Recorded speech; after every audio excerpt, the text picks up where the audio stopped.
Hey, Squirrel Squad, I'm a granny of many colors today. I just went to Tee's house, not expecting her to get me anything. And one of my lovely subscribers sent me this in with the card. So I got all colors. Tee made me this, Teresa Patton, Sweet Tea. I call her Sis Tea.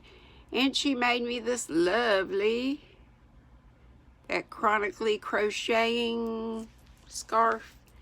And I took her some stuff to make a bunch more of those. And she's going to make me one with the sachet yarn that I got, the Red Heart Boutique ribbon yarn. I got 9 of those for $1 a piece at the Dollar Tree. I shouldn't be talking about that here, but I am. And I gave her plenty more to do her some, and for whatever. Okay, let's get the book up here. And see if I can finish this doggone chapter. I think we were in 20. Y'all will know because I'll have it on the title. Okay. Let me go down just a little bit and see what I had read before. Oh, don't go away. Sorry, sometimes I have technical difficulty with this. Oh, and I forgot to put the phone on the airplane mode. Okay. Oh, the, who was it that ate all the gooseberries out of the little tarts? Lewis. And Emil said, served him right. Badness always gets found out, added Demi morally. No, it don't, muttered Jack, who was tending the apples with great devotion so that he might keep his back to the rest and account for his red face. Is that all? Asked Dan. No, that's only the first part. The second part is more interesting. Some time after this, a peddler came by one day and stopped to show his things to the boys, several of whom bought pocket combs, juice harps, and various trifles of that sort. Among the knives was a little white-handled penknife that Lewis wanted very much, but he had spent all his pocket money and no one had any to lend him. He held the knife in his hand, admiring and longing for it, till the man packed up his goods to go. Then he reluctantly laid it down, and the man went on his way. Next day, however, the peddler returned to say that he could not find that very knife, and thought it must have been left at Miss Crane's. It was a very nice one, with a pearl handle, and he could not afford to lose it. Everyone looked, and everyone declared they knew nothing about it. This young gentleman had at last, and seemed to want it very much. Are you quite sure you put it back? Said the man to Lewis, who was much troubled at the loss, and vowed over and over again that he did return it. His denial seemed to do no good, however, for everyone was sure he had taken it. And after a stormy scene, Miss Crane paid for it, and the man went grumbling away. Did Lewis have it? Cried Nat, much excited. You will see. Now poor Lewis had another trial to bear, for the boys were constantly saying, lend me your pearl-handled knife, Gooseberry, and things of that sort. Till Lewis was so unhappy he begged to be sent home. Miss Crane did her best to keep the boys quiet, but it was hard work, for they would tease, and she couldn't be with them all the time. This is one of the hardest things to teach boys. They won't hit a fellow when he's down, as they say, but they will torment him in little ways till he would thank them to fight it out all round. I know that, said Dan. So do I, added Nat softly. Jack said nothing, but he quite agreed, for he knew that the elder boys despised him and let him alone for that very reason. "Do go on about poor Louis, Aunt Joe. I don't believe he took the knife, but I want to be sure," said Daisy in great anxiety.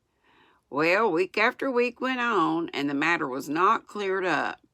The boys avoided Louis, and he, poor fellow, was almost sick with the trouble he had brought upon himself. He resolved never to tell another lie, and tried so hard that Miss Crane pitied and helped him, and really came at last to believe that he did not take the knife. 2 months after the peddler's first visit, he came again, and the first thing he said was, "Well, ma'am, I found that knife after all. It had slipped behind the lining of my valise and fell out the other day when I was putting in a new stock of goods. I thought I'd call and let you know as you paid for it, and maybe you would like it, so here it is." The boys had all gathered round, and at these words they felt much ashamed, and begged Louis's pardon so heartily that he could not refuse to give it. Miss Crane presented the knife to him, and he kept it many years to remind him of the fault that had brought him so much trouble. I wonder why it is that things you eat on the sly hurt you, and don't when you eat them at the table, observed Stuffy thoughtfully. Perhaps your conscience affects your stomach. And Miss Joe, smiling at his speech, said Miss Joe. "He is thinking of the cucumber," said Ned, and a gale of merriment followed the words, for Stuffy's last mishap had been a funny one. He ate 2 large cucumbers in private, felt very ill, and confided his anguish to Ned, imploring him to do something. Ned good-naturedly recommended a mustard plaster, which is what you put on your chest for a chest cold, but maybe for other things too. Let's see. Mustard plaster and a hot flat iron to the feet. Only in applying these remedies, he reversed the order of things and put the plaster on the feet, the flat iron on the stomach. Oh my gosh, I think it needs to be the other way. And poor Stuffy was found in the barn with blistered soles and a scorched jacket. Oh, he had a jacket on, okay. "Suppose you tell another story. That was such an interesting one," said Nat as the laughing subsided. Before Miss Joe could refuse these insatiable Oliver twists, Rob walked into the room, trailing his little bed cover after him, and wearing an expression of great sweetness as he said, steering straight to his mother as a sure haven of refuge, "I heard a great noise, and I thought something dreadful might have happened, so I came to see." "Did you think I would forget you naughty boy?" asked his mother, trying to look stern. "No, but I thought you'd feel better to see me right here," responded the insinuating little party. "I had much rather see you in bed, so march straight up again, Robin. Everybody that comes in here has to tell a story, and you can't, so you'd better cut and run," said Emil. "Yes, I can. I tell Teddy lots of ones, all about bears and moons and little flies that say things when they buzz," protested Rob, bound to stay at any price. "Tell one now, then, right away," said Dan, preparing to shoulder and bear him off. "Well, I will. Let me think a minute." And Rob climbed into his mother's lap, where he was cuddled, with the remark, "It's a family failing, this getting out of bed at wrong times. Jimmy used to do it, and as for me, I was hopping in and out all night long. Meg used to think the house was on fire and send me down to see, and I used to stay and enjoy myself, as you mean to, my bad son." "I think now," observed Rob, quite at his ease and eager to win the entree into this delightful circle. Everyone looked and listened with faces full of suppressed merriment as Rob, perched on his mother's knee and wrapped in the gay coverlet, told the following brief but tragic tale with an earnestness that made it very funny. "Once a lady had 1,000,000 children and one nice little boy. She went upstairs and said, 'You mustn't go in the yard,' but he whinted and fell into the pump and was drowned dead." "Is that all?" asked Franz as Rob paused, out of breath with this startling beginning. No, there's another piece of it, and Rob knit his downy eyebrows in an effort to evolve another inspiration. What did the lady do when he fell into the pump? Asked his mother to help him on. Oh, she pumped him up and wrapped him in newspaper and put him on the shelf to dry for seed. A general explosion of laughter greeted this surprising conclusion, and Mrs. Joe patted the curly head as she said solemnly, My son, you inherit your mother's gift of storytelling. Go where glory waits thee. Now I can stay, can I? Wasn't it a good story? Cried Rob in high feather at his superb success. You can stay till you have eaten these 12 popcorns, said his mother, expecting to see them vanish at one mouthful. But Rob was a shrewd little man and got the better of her by eating them one by one, very slowly, and enjoying every minute with all his might. Hadn't you better tell the other story while you wait for him? Said Demi, anxious that no time should be lost. I really have nothing but a little tale about a wood box, said Mrs. Joe, seeing that Rob had still 7 corns to eat. Is there a boy in it? It is all boy. Is it true? Asked Demi. Every bit of it. Goody, tell on, please. James Snow and his mother lived in a little house up in New Hampshire. They were poor, and James had to work to help his mother, but he loved books so well he hated work and just wanted to sit and study all day long. How could he? I hate books and like work, said Dan, objecting to James at the very outset. Well, it takes all sorts of people to make a world. Workers and students both are needed, and there's room for all. But I think the workers should study some, and the students should know how to work if necessary, answered Mrs. Joe, looking from Dan to Demi with a significant expression. I'm sure I do work, and Demi showed 3 small hard spots in his little palm with pride, so calluses. And I'm sure I study, added Dan, nodding with a groan toward the blackboard full of neat figures. See, what James did, he did not mean to be selfish, but his mother was proud of him and let him do as he liked, working by herself that he might have books and time to read them. One autumn, James wanted to go to school and went to the minister to see if he would help him out about decent clothes and books. Now, the minister had heard the gossip about James' idleness and was not inclined to do much for him, thinking that a boy who neglected his mother and let her slave for him was not likely to do very well, even at school. But the good man felt more interested when he found how earnest James was, and being rather an odd man, he made this proposal to the boy to try now, I guess how sincere he was. I will give you clothes and books on one condition, James.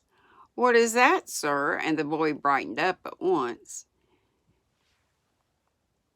You are to keep your mother's wood box full all winter long and do it yourself. If you fail, school stops. James laughed at the queer condition and readily agreed to it, thinking it a very easy one. He began school and for a good time got on capitally with the wood box, for it was autumn and chips and brushwood were plentiful. He ran out morning and evening and got a basketful or chopped up the cat sticks for the little cooking stove. And as his mother was careful and saving, the task was not hard. But in November, the first frost came. The days were dull and cold, and wood went fast. His mother bought a load with her own earnings, but it seemed to melt away and was nearly gone before James remembered that he was to go get the next. Mrs. Snow was feeble and lame with rheumatism and unable to work as she had done, so James had to put down the books and see what he could do. It was hard, for he was going on well and so interested in his lessons that he hated to stop, except for food and sleep. But he knew the minister would keep his word, and much against his will, James set about earning money in his spare hours lest the wood box should get empty. He did all sorts of things, ran errands, took care of a neighbor's cow, helped the old sexton dust and warm the church on Sundays, and in these ways got enough to buy fuel in small quantities. But it was hard work. The days were short, the winter bitterly cold, and precious time went fast. And the dear books were so fascinating that it was sad to leave them for dull duties that never seemed done. The minister, I think he'd do better if he just did the wood himself, don't you? The minister watched him quietly, and seeing that he was in earnest, helped him without his knowledge. He met him often, driving the wood sleds from the forest where the men were chopping, and as James plodded beside the slow oxen, he read or studied, anxious to use every minute. The boy is worth helping. This lesson will do him good, and when he has learned it, I will give him an easier one, said the minister to himself. And on Christmas Eve, a splendid load of wood was quietly dropped at the door of the little house with a new saw and a bit of paper saying only, "The Lord helps those who help themselves." Amen. Poor James expected nothing, but when he woke on that cold Christmas morning, he found a pair of warm mittens, knit by his mother with her stiff, painful fingers. This gift pleased him very much, but her kiss and tender look as she called him her good son was better still. In trying to keep her warm, he had warmed his own heart, you see, and in filling the wood box, he had also filled those months with duties faithfully done. He began to see this, to feel that there was something better than books, and to try to learn the lessons God set him, as well as those his schoolmaster gave. When he saw the great pile of oak and pine logs at his door and read the little paper, he knew who sent it, and understood the minister's plan, thanked him for it, and fell to work with all his might. Other boys frolicked that day, but James sawed wood, and I think of all the lads in town, the happiest was the one in the new mittens, who whistled like a blackbird as he filled his mother's wood box. "That's a first-rater," cried Dan, who enjoyed a simple, matter-of-face story better than the finest fairy tale. "I like that fellow after all." "I could saw wood for you, Aunt Jo," said Demi, feeling as if a new means of earning money for his mother was suggested by the story. "Tell about a bad boy. I like them best," said Nan. "You'd better tell about a naughty cross patch of a girl," said Tommy, whose evening had been spoilt by Nan's unkindness. It made his apple taste bitter, his popcorn was insipid, his nuts were hard to crack, and the sight of Ned and Nan on one bench made him feel like his life was a burden. But there were no more stories from Mrs. Joe, for on looking down at Rob, he was discovered to be fast asleep with his last corn firmly clasped in his chubby hand. This last bit of popcorn. Bundling him up in his coverlet, his mother carried him away and tucked him up, with no feeling of his popping out again. "Now let's see who will come next," said Emil, setting the door temptingly ajar. Mary Ann passed first, and he called out to her, but Silas had warned her, and she only laughed and hurried on in spite of their enticements. Presently a door opened, and a strong voice was heard humming in the hall. "Ich will nicht was soll es bedeuten, dass ich so schreirig bin?" And he was humming that, so some sort of Christmas carol. Maybe it was Silent Night. There was a night in there somewhere. "It's Uncle Fritz!" All laughed loud as he will be sure to come in, said Emil. A wild burst of laughter followed, and in came Uncle Frisk, asking, "What's the joke, my lads?" Caught! You can't go out till you've told a story," cried the boys, slamming the door. So, that is the joke then. Well, I have no wish to go. It's pleasant here. And I pay my forfeit at once, which he did by sitting down and beginning instantly. A long time ago, your grandfather, Demi, went to lecture in a great town, hoping to get some money for a home for little orphans that some good people were getting up. His lecture did well, and he put a considerable sum of money in his pocket, feeling very happy about it. As he was driving in a chaise to another town, he came to a lonely bit of road, late in the afternoon, and was just thinking what a good place it was for robbers, when he saw a bad-looking man come out of the woods in front of him and go slowly along as if waiting till he came up. The thought of the money made Grandfather rather anxious, and at first he had a mind to turn around and drive away. But the horse was tired, and then he did not like to suspect the man, so he kept on. And when he got nearer and saw how poor and sick and ragged the stranger looked, his heart reproached him. And stopping, he said in a kind voice, "My friend, you look tired. Let me give you a lift." The man seemed surprised, hesitated a minute, but then got in. He did not seem inclined to talk, but Grandfather kept on in his wise, cheerful way, speaking of what a hard year it had been, how much the poor had suffered, how difficult it was to get on sometimes.